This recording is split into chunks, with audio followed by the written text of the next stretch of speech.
But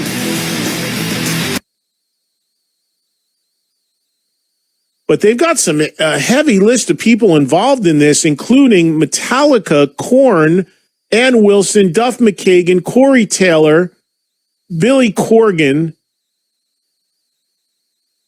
I mean, it goes on and on. There's a huge list of major people getting involved in this.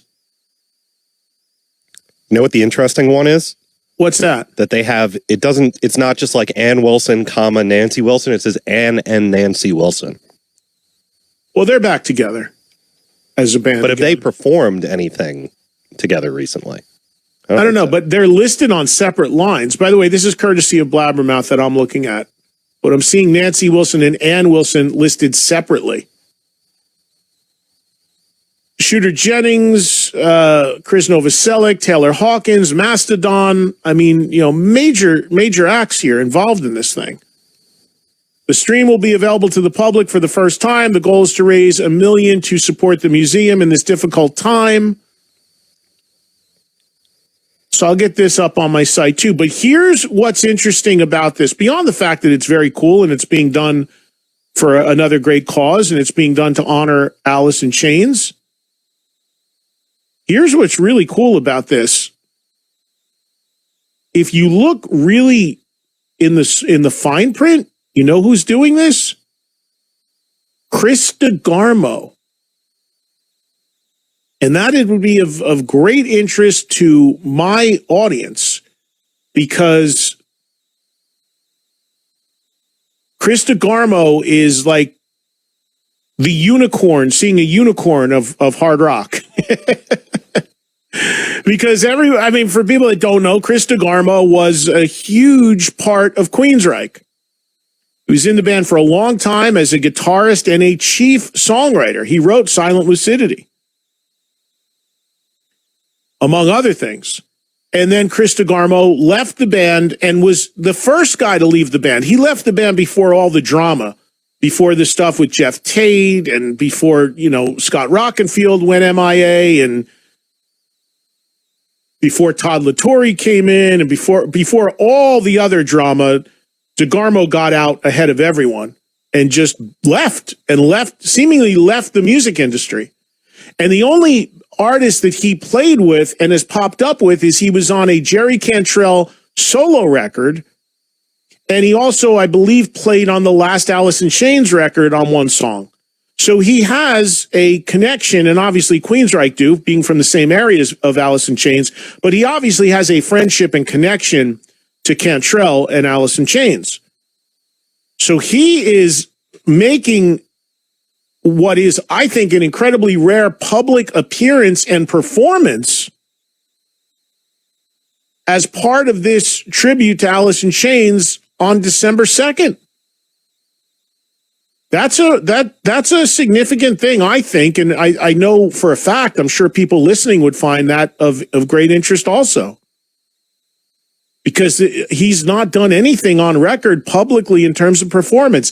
Interesting, too, because where they list him in the rundown, it says, Chris DeGarmo, and it says in parentheses, Queensryche, which, of course, he's formerly of, but a huge part of. So Nick Raskulinecz, the noted producer who's a listener of this show and texts me from time to time, Nick told me he's in touch with DeGarmo, and I've been working him to try to get to Chris to come on and do an interview and let's talk about what's been going on and for the last 20, 25 years, if he's up for it. Whether it happens or not, I don't know, but I've been trying for a while because he's somebody I'm asked about a lot by rock fans and Queensryche fans. And we know that he got out of music and he became a pilot and he does, I believe, like aviation and photography or something like that. I'm not even sure. I'd love to learn more about that too. So maybe the fact that he's actually going to perform and contribute to this, maybe that is a catalyst to get him finally on the show and talk about his history and what he's been up to and maybe a little bit about this event. Who knows? I'm trying. But I thought that was really interesting because to my knowledge, since he's left Queensryche, there's been hardly any public billed performances. And in all honesty, on that roster of talent that I just read down, it's also got appearances by Tom Morello, Sammy Hagar. Of that roster of talent, Chris is, low in the billing order only because he's been off the radar for so long. But of all the people listed, to a segment of the hard rock fans out there, he is the guy of most interest because he's the guy you just haven't heard or seen from in 30 years, 25 years, whatever it's been. So that was interesting and I thought worth sharing with you today. Alex, anything else? Let's hit us with some stuff that you have that I probably didn't hit. Well, in addition to all the performers that you just ran down and the presenters, one other cool thing that's going to be happening with this Alice in Chains Founders Award show is that it's going to have the first public performance by Chris Cornell's daughter, Lily. And is that right? We know she's got a voice on her. Yeah. And she's saying that, heartbreaking duet of Nothing Compares to You with her father. So that will probably, she might have sort of like a Miley Cyrus at the Chris Cornell tribute kind of moment here. Mm-hmm. So yeah, that could be cool. Yeah, this is a huge event. Pretty cool. And it's too bad they can't actually have people physically there, but I'm sure it'll be a paid stream sort of deal and you can watch it, and it raises money for this museum and pays tribute to Alice in Chains.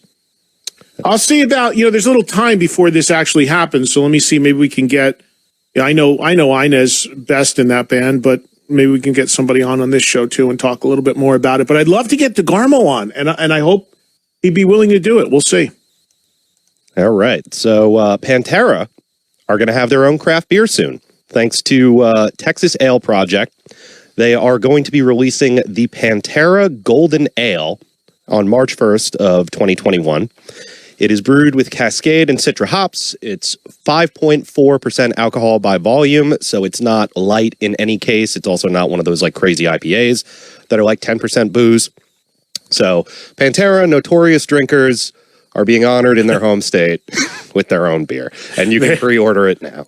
There are artists that are sober that put out, or claim to be sober, that put out lines of alcohol, and the artists that put out, who is it that I just read? Oh, Randy Bly from Lamb of God is putting out. He's an AA guy, but he loves the taste of beer and he drinks non-alcohol beer all the time. And he just launched his own line of non-alcoholic beer, which I thought was a really cool thing to do, given that for people that struggle with alcohol and still do like to drink. Randy's a great example of a guy who got sober, but filled, I think, a void because everybody on the planet seems to be pumping out a branded booze or beer or something like that.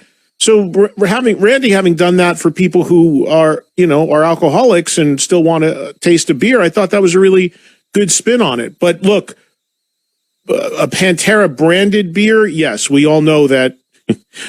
Especially the late great Vinny and Dime, they love to knock some back. So unfortunately, they're no longer with us to see this, but this is something that they, I'm sure, would absolutely endorse. Yeah, I have a feeling they would have signed off on putting their logo on. Yeah, yep. In not really rock-related news, but I just found this interesting. According to Deadline, Spike Lee is going to be directing a musical film based on the story behind the creation of Viagra. Whoa. Yeah, so. A musical? A movie musical about the creation of Viagra that is based on a 2018 Esquire article titled All Rise, the Untold Story of the Guys Who Launched Viagra.